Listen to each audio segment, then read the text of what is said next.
Good morning, guys! So, binisip tayo ng maaga today at tayo pupunta na sa breakfast dito sa may Bayside Buffet ng Lime Hotel. So, we're here na! 9:05.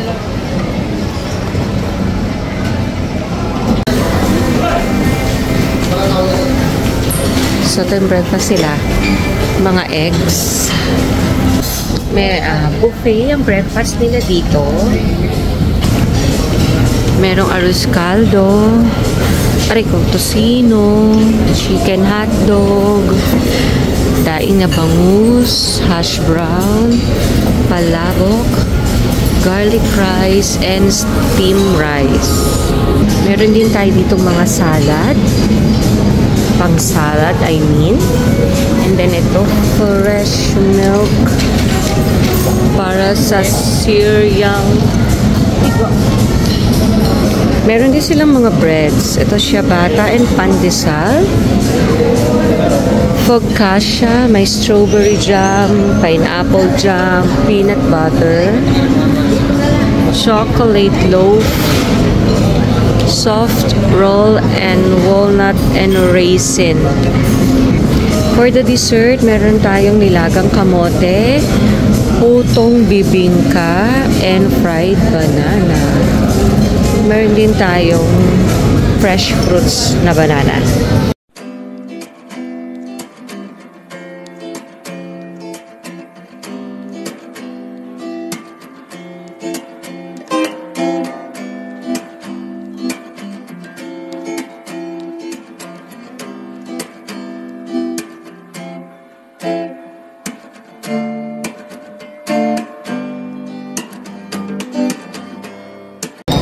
At ganito yung palabok sa bawlang. Wala sauce. Babasahin mo. Bayad ka na nga ng 1,000.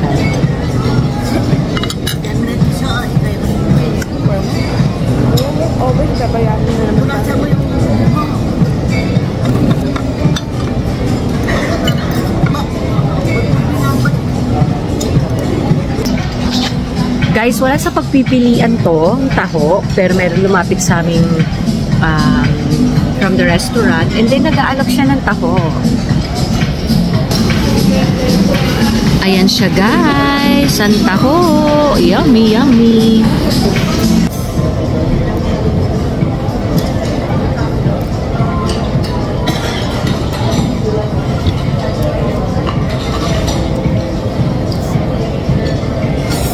Pero so, ano ba? Ano ka ba? Hanggang 10 ng gabi. 6 o'clock ng magat to 10 ng gabi. 10 ng gabi. Pero Mrs. Universe. Oo, Mrs. Yung nakalagay doon sa harapan. Kapayak nila naman, no? Kapag kapula naman. Wala tayo ng city kaya. Gusto mo parang sinulo na ako.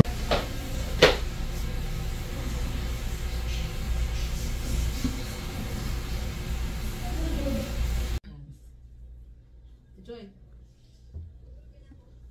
Ha? Dapat yung mga bitang guys or Robski ni Ate Joy. Let me see. Oh, pati ninang ko, Ilowela, ginrit na nga ako. Kaya kayo mamituloy. Alone. Sabi niya, nag-overflow doon sa baba. It's so big now, my God. But, you know, Spike will not get bigger because he's a Chihuahua, right? Siya pala. He will, he will only Binara expand. niya yata, tapos nag-overflow. So guys, nagpe-prepare na ulit tayo kasi today papunta naman tayo ngayon sa MOA. So kahapon tayo nag-check-in dito sa Lime Resort, and then actually kaya pala tayo nag-check-in dito kasi yung sister-in-law ko birthday niya. So nag-check-in kami dito, and then kagabi wala namang masyadong ganap. And then today pupunta nga kami ng MOA, doon kami magla-lunch, and then imimit niya rin yung ibang friend, isang friend niya doon. So kaya nagpe-prepare na tayo ngayon. Actually nakaligo na ako, so nagme-makeup na lang ako ngayon. Nagme-makeup ako. Yan. And then dito pala guys, ngayon, parang may nagaganap na Mrs. Universe. Actually, kahapon pa namin yung nakikita. May mga parang nagpipictorial na mga nakasash, ganyan. Tapos, nakita namin doon sa harapan, parang Mrs. Universe. Tapos ngayon, hindi ko lang alam kung ngayon na ba yung coronation or baka talent portion or ganyan. Kasi may mga dala sila talagang mga costume. Yung isa, parang kabayo, Canada yata. Kasi may nakalagay na Canada na flag. Tapos may iba, parang mga wings, ganyan. So, hindi ko alam kung ano yun kung sa talent portion ba nila yun o kasama na talaga sa, hindi ko kasi na basa at hindi ko pa napagtanong-tanong kung ngayon ba ang coronation ng Mrs. So, meron palang ganun, no? Meron palang Mrs. Universe. Ngayon ko lang nalaman actually na meron palang Mrs. Universe. So, yun ang chika ko sa inyo, guys. Sana manalo naman si Mrs. Philippines. At actually, hindi ko pa nakikita yung Philippines. Sino kaya yung ating representative doon? Sana manalo siya. At grabe ha, mga Mrs. na yun. Pero guys, ang papayat. Grabe. Kanina yung may iba nakasabay namin sa breakfast. Ang papayat nila, tsaka unti lang nilang kumuha ng breakfast. Parang hindi mo akalain mga misis. Tapos yung iba, kasama pa talaga yung mga, yung mga husband nila. Tapos yung mga husband may dala-dala ng mga, yung mga costume nila. So, ang cute lang naman. Meron palang ganun dito. And then, yung naging naman namin kagabi, yung aming naging experience naman sa pagtulog dito. Actually guys, ang lamig. Nagpapatay na nga kami ng aircon kasi sobrang lamig talaga. Tapos, pero kahit patay ng aircon, hindi ka maiinitan. Maano pa rin siya. Medyo malamig. Parang, basta hindi ka maiinitan. So, parang, ang ganda ng aircon nila dito. Tapos, okay naman yung kama. Malambot, yung unan, medyo hindi siya yung normal size na unan. So, medyo mahaba siya ng konti. So, kung halimbawa, dalawa kayo matutulog sa kama, kahit yung isang unan na lang yun, share kayo, okay lang. Kasi medyo mahaba siya ng konti dun sa normal size na unan na ginagamit kami ginagamit namin ganun, normal size lang. Tapos, yun. Nag-breakfast buffet na nga kami kanina. So, okay naman yung mga food. Masasarap naman yung mga food nila. Maraming choices, actually. Tapos, pero marami na rin tao kanina. Kami, mga 6:50 in the morning. Marami nang nag-breakfast. O yun nga, nakasabay namin yung mga Mrs. Universe and their Misters. Kasi nga, siguro nga, yun nga, merong program.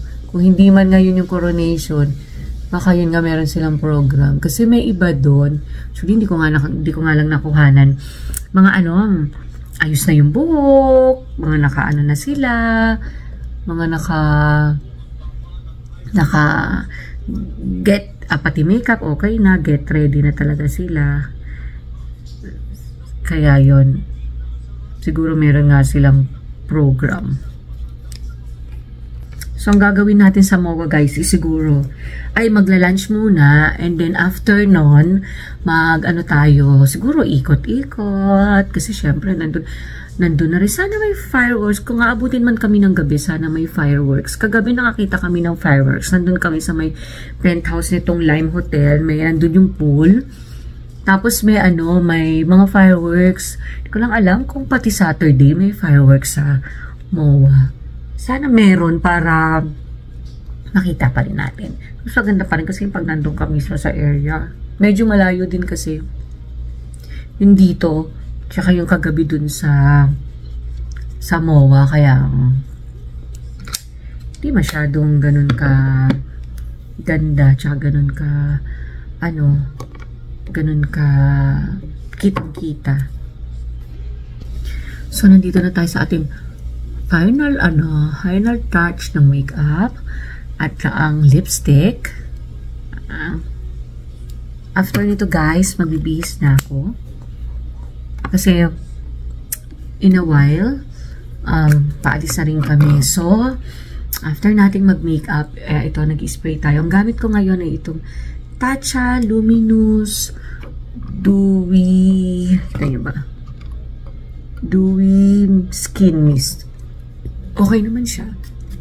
Maliliit lang yung labas ng spray niya. So, that's it for my makeup preparation. So, magbibihis na ako ng damit. So, guys, ito ang ating outfit for today. Itong top ko ay nabili ko sa GU sa Japan. And then, ating short is from online, Shopee. Then, ito World Balance na sandals na kulay purple para ka-turn ng ating damit. So, yan, naglagay na rin tayo ng mga accessories like earrings, necklace, watch, and bracelet. So, yan. This is our final look for today sa ating pagpunta sa MOA. So guys, di ba sinabi ko sa inyo, merong Mrs. Universe dito.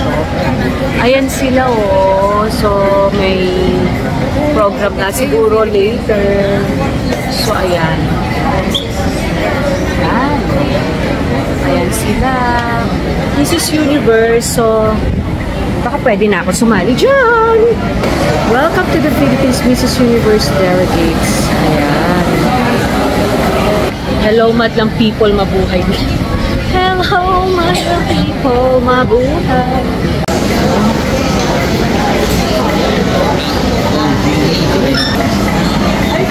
Muna tayo. Mimi, miss you.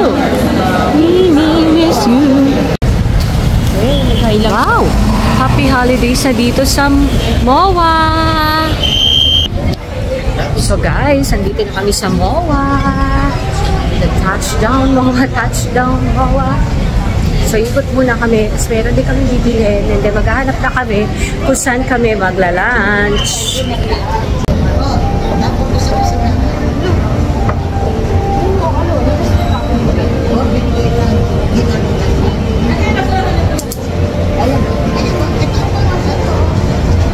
Pasko na dito sa MOA. Dami ng mga Christmas decors. First up guys, dito tayo sa Watson's.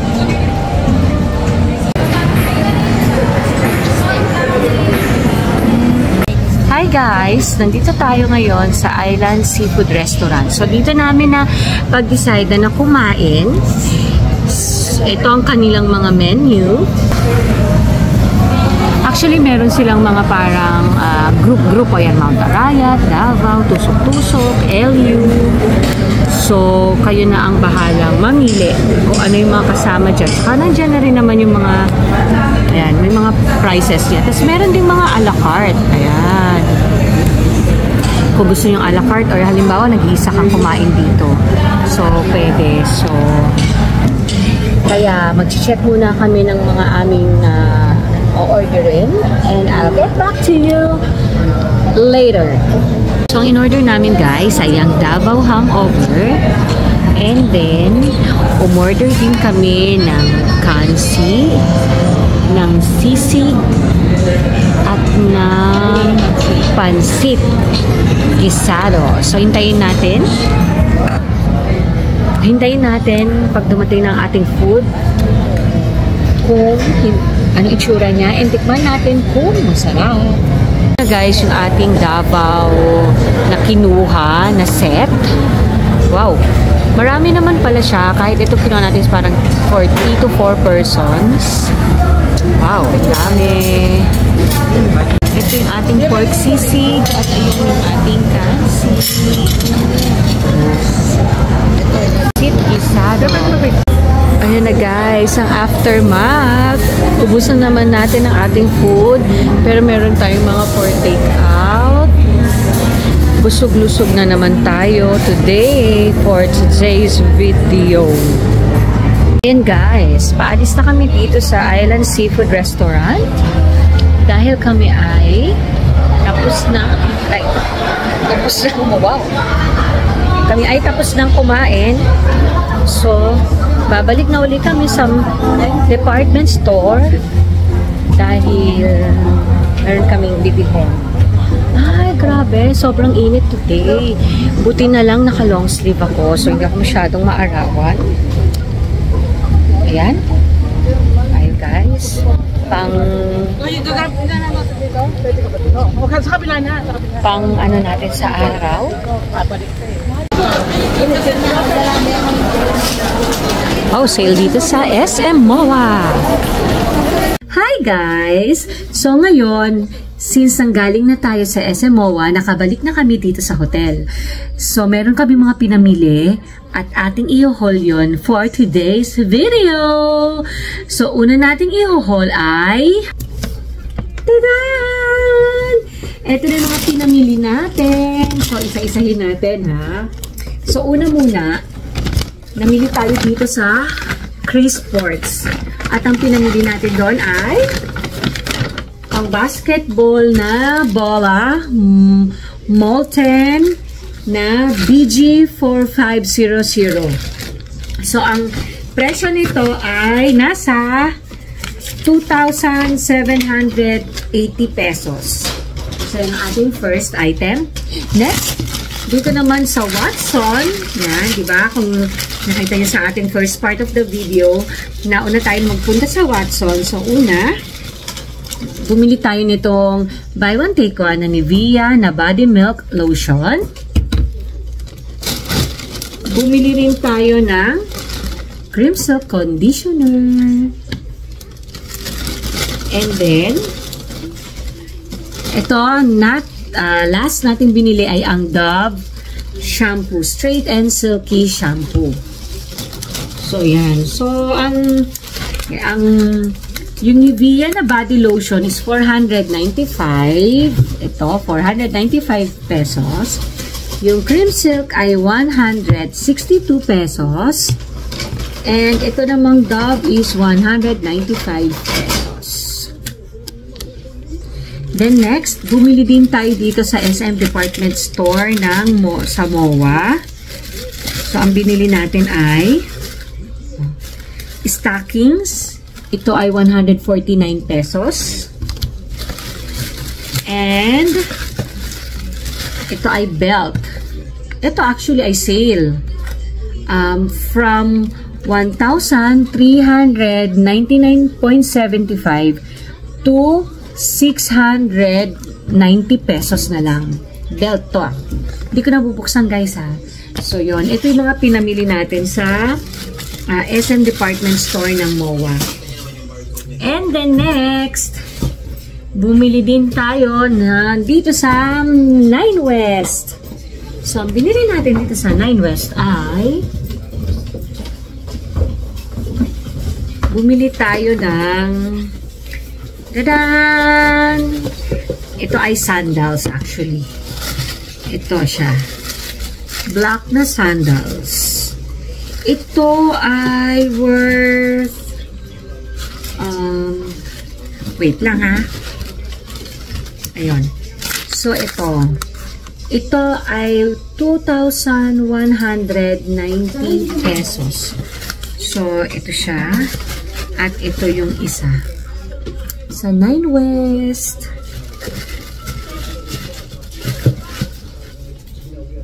And last but not the least, ito sa SM Department Store din pala namin ito binili. So, ito ay Ray-Ban na sunglass. So, ito yung kanyang itsura. Ang pangalan nito ay Ray-Ban Wayfair. Ray-Ban Wayfair, I think. Yun yung sabi doon ng ng sales. So, ito siya. So, pagbukas mo, meron siyang panglinis na cloth kasama. And then, yung lalagyan mismo ng Ray-Ban. So, cloth lang din pala yung lalagyan ng Ray-Ban, no? Wala na yung parang matigas na, no? Matigas na lalagyan. Dadan! Ito siya. Ang kulay niya ay color blue. So, parang black dito sa ano. Pero, guys, color blue yan. So, ganito lang siya. So, yan. Ito pala ay nagkakahalaga ng 12,990 pesos. So, sa mga gustong bumili dyan, ipon-ipon na. Ipon-ipon na para makabili ng Ray-Ban. So, yun guys, ang ating pinamili sa SM Mall of Asia today. So, I'll end this vlog na. Sana nag-enjoy kayo sa ating video. And don't forget to hit like and subscribe to my YouTube channel. At watch out for my other vlogs. Bye!